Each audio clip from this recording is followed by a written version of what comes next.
जो वंचित वर्ग है, अनुसूचित जाति, जनजाति, पिछड़े वर्ग और माइनॉरिटी के लोग, जो सताए हुए लोग हैं, जिनको आज सरकार जिनके बीच भय पैदा करके, हिंदू मुसलमान करके, जाति पूछकर मारने वाले को संरक्षण देकर सरकार बढ़ावा दे रही है। मनुस्मृति में देश की महिलाएं, अछूत, शूद्र, इन सब लोगों को मानवता के दर्जे से वंचित रखा। मनुवादी सरकार को रास नहीं आ रही है। धीरे धीरे उन्होंने एजुकेशन को इतना महंगा कर दिया है कि हमारे लोगों से शिक्षा छीन गई है। 5 साल का कोर्स करने के लिए 25-25 लाख रुपए खर्च करने पड़ रहे हैं। SC और OBC के बच्चों के, जर्नल के बच्चों से भी ज्यादा रिटर्न में नंबर है, लेकिन इंटरव्यू में उन्हें 20 नंबर से 35 नंबर के बीच 100 में से दिए गए। इस तरह हमारे बच्चों को जानबूझकर एग्जाम्स के अंदर फेल किया जाता है। इस तरह की नफरत आखिर कब तक? ऐसे भारत प्रबुद्ध भारत कब बनेगा? क्या ऐसे भारत विश्वगुरु बनेगा? मुझे भारतीय राष्ट्रीय कांग्रेस की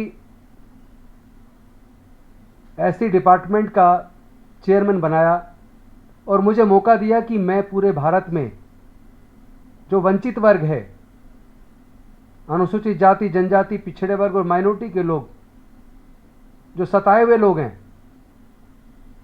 जिनको आज सरकार जिनके बीच भय पैदा करके, हिंदू मुसलमान करके, जाति पूछकर मारने वाले को संरक्षण देकर सरकार बढ़ावा दे रही है, उनके खिलाफ सामाजिक न्याय की इस लड़ाई को, संविधान को बचाने की इस लड़ाई को जो आदरणीय राहुल गांधी जी, खड़गे जी लेके चल रहे हैं, उस लड़ाई को आगे बढ़ाने में उसका सहभागी बनने का जो मुझे मौका दिया, इसके लिए मैं कांग्रेस लीडरशिप को धन्यवाद करता हूं। और साथ ही साथ पूरे भारत के बहुजन समाज को मैं आश्वस्त करता हूं कि जो हमारे महापुरुषों की विरासत है और हमारे महापुरुषों की जो विचारधारा है, मैं किसी भी कीमत पर उस विचारधारा के साथ समझौता नहीं करूंगा। अपने महापुरुषों की विचारधारा को आगे बढ़ाऊंगा। और मैं जानता हूं कि जब तक कांग्रेस ताकतवर थी तब तक हमारे लिए बहुत अच्छी अच्छी योजनाएं बनी। डॉक्टर बाबा साहेब अम्बेडकर जी को संविधान सभा का निर्माण समिति का चेयरमैन बनने का मौका मिला। पूरे भारत को इतना खूबसूरत संविधान मिला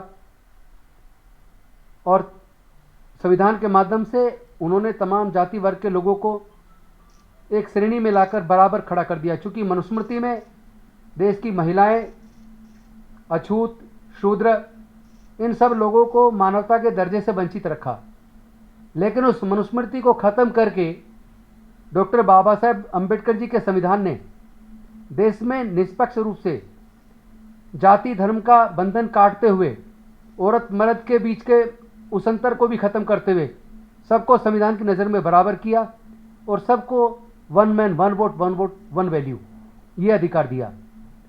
और आप जानते हैं कि कांग्रेस के टाइम पर ही ट्राइबल सब प्लान और शुल्कास्ट सब प्लान बना, जिसमें प्लान बजट में जनसंख्या के हिसाब से बजट का प्रोविज़न किया। 20 सूत्री कार्यक्रम में बहुत सारे लोगों को खेत की ज़मीन के पट्टे मिले, रेजिडेंशियल प्लॉट के पट्टे मिले। पहले बैंक प्राइवेट होते थे, इंश्योरेंस कंपनी प्राइवेट होती थी, लेकिन इंदिरा जी के टाइम पर उनका राष्ट्रीयकरण हुआ और करोड़ों लोगों को रोजगार मिला। सैकड़ों PSUs बनाए, उनके अंदर भी करोड़ों लोगों को रोजगार मिला। लेकिन जब से कांग्रेस कमज़ोर हुई, उसके बाद से धीरे धीरे हम देख रहे हैं कि जो अधिकार डॉक्टर बाबा साहेब अम्बेडकर जी ने अपने 5 में से 4 बच्चों को गंवाकर, माता रमाबाई को गंवाकर, अपना पूरा जीवन जलाकर जो हमें दिए थे, वो अधिकार उसके बाद से 70% छिन गए, 30% बचे हैं। वो भी लगता है धीरे धीरे छीनते जा रहे हैं। और जो हमारी लीडरशिप है, बहुजन लीडरशिप, उसको ऐसे समय में जो लीडरशिप देनी चाहिए थी वो देने में नाकाम रही। तो हमें हर कीमत पर अपने आने वाले बच्चों की भविष्य की चिंता है, उनके हक अधिकार की रक्षा करनी है। जो प्राइवेटाइज हुआ है वो भी वापस आए।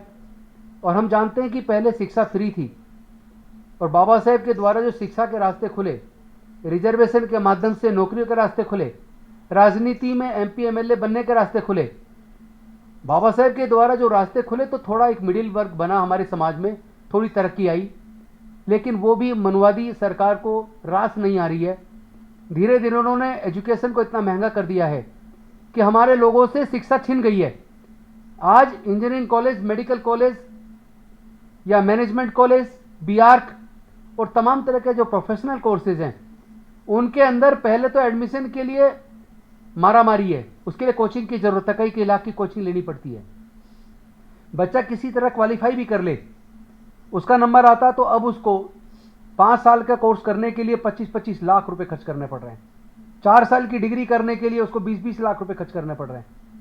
पैसा है नहीं, और ऊपर से जो स्कॉलरशिप से पढ़ जाया करते थे, केंद्र की सरकार ने स्कॉलरशिप को लगभग बंद कर दिया, और उनका जो एनआईसी का पोर्टल है वो काम नहीं करता।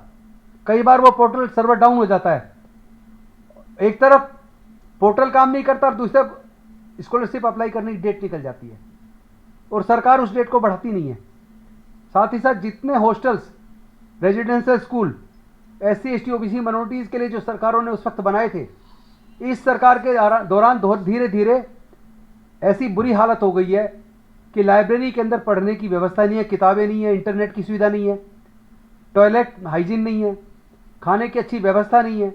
एक एक कमरे में 7-7 8-8 बच्चे रह रहे हैं, और स्कॉलरशिप मिलती नहीं। फर्स्ट ईयर में एडमिशन बच्चा किसी तरह कर्ज लेके करता है, सोचता है स्कॉलरशिप मिलेगी तो चुका देंगे, और जब देखते हैं कि 2-2 साल स्कॉलरशिप नहीं आती, या पोर्टल बंद हो गया और वो अप्लाई नहीं कर पाया, अब एक तरफ चिंता है कि पहले वाले पैसे का ब्याज कैसे चुकाएं, और अगली चिंता है कि अगले साल की फीस कैसे जमा करें। इस वजह से बहुत सारे बच्चे सुसाइड तक कर रहे हैं, और ऊपर से हम देख रहे हैं कि वाइवा में बच्चों को फेल किया जाता है केवल इसलिए क्योंकि वो schedule caste, schedule tribe, OBC minority से जुड़ा है। आपने देखा होगा गुजरात के अंदर अभी पीछे परीक्षा हुई, गुजरात पब्लिक सर्विस कमीशन ने रिटन टेस्ट लिया, फिर इंटरव्यू लिया, तो SC और OBC के बच्चों के जर्नल के बच्चों से भी ज़्यादा रिटर्न में नंबर हैं, लेकिन इंटरव्यू में उन्हें 20 नंबर से 35 नंबर के बीच 100 में से दिए गए। लेकिन जो जनरल कैटेगरी के बच्चे जिनके रिटर्न में नंबर कम थे, उनको इंटरव्यू में 100 में से 80 से 90 नंबर के बीच नंबर दिए। यानी 50-60 नंबर एकदम से SC ST बच्चों के, OBC बच्चों के इंटरव्यू में कम कर दिए जाते हैं। तो वो फिर पब्लिक सर्विस कमीशन इतना पक्षपात कर रहा है। मुझे याद आता है, मैंने भी एक बार चिट्ठी UPSC के चेयरमैन को लिखी थी, और मैंने उनसे कहा था कि आप SC ST बच्चों का इंटरव्यू अलग क्यों कराते हैं।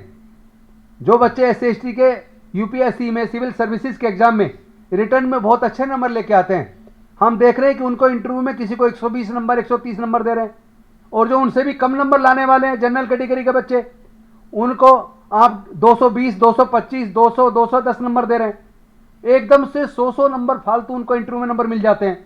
इतना बड़ा गैप आ जाता है। जो बच्चा सिविल सर्विसेज में सीधा IAS में आना चाहिए, वो एकदम से गैप इतना हो जाता है कि वो IRS तक चला जाता है, कई बार अलाइड सर्विस में चला जाता है।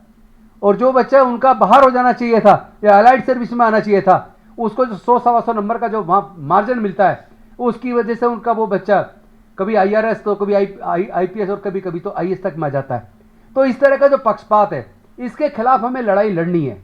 तो कांग्रेस पार्टी ने जो मुझे जिम्मेदारी दी है, उसमें चाहे स्कॉलरशिप से संबंधित मुद्दा हो, चाहे जो SC ST OBC के लिए जो रेजिडेंशियल स्कूल से जुड़ा मुद्दा हो, चाहे उनके जो उनकी जो फीस इतनी महंगी करके शिक्षा छीनी जा रही है उसका मुद्दा हो, चाहे वो प्रोफेशनल कोर्सेज में वाइवा में नंबर कम दे के रोक के उसको मेन परीक्षा में बैठने से रोकने का मुद्दा हो। जैसे आपको याद होगा, मैं आपको याद दिलाना चाहता हूँ, सफदरजंग मेडिकल कॉलेज के अंदर एक समय 25 बच्चे फेल कर दिए शेड्यूल कास्ट के। वो मुद्दा बना, संसद में भी आवाज़ उठी, और लोग कुछ कोर्ट गए, कोर्ट ने उनकी कॉपियों को बाहर की यूनिवर्सिटी में जांच कराई। आपको जानकर ताज्जुब होगा, वो 25 के 25 बच्चे पास हो गए। ये इतिहास है हमारा। इस तरह हमारे बच्चों के हक और अधिकार का हनन होता है। इस तरह हमारे बच्चों को जानबूझकर एग्जाम्स के अंदर फेल किया जाता है। इस तरह की नफरत आखिर कब तक? ऐसे भारत, प्रबुद्ध भारत कब बनेगा? क्या ऐसे भारत विश्वगुरु बनेगा? ऐसे हालात में आदरणीय खड़गे जी ने, राहुल जी ने और पूरी कांग्रेस की लीडरशिप ने जो मुझे जिम्मेदारी दी है, मैं विश्वास दिलाता हूं मैं उस जिम्मेदारी को बहुत ईमानदारी से निभाऊंगा। कोई चमचागिरी नहीं चलेगी, और मैं चाहता हूं कोई हाथ पैर छूने की प्रथा छोड़ दें। गिफ्ट लाना, गुलदस्ते देना, ये सब बंद होना चाहिए। हमें काम करना है, और काम के दम पे लोग संगठन में स्थान पाएंगे।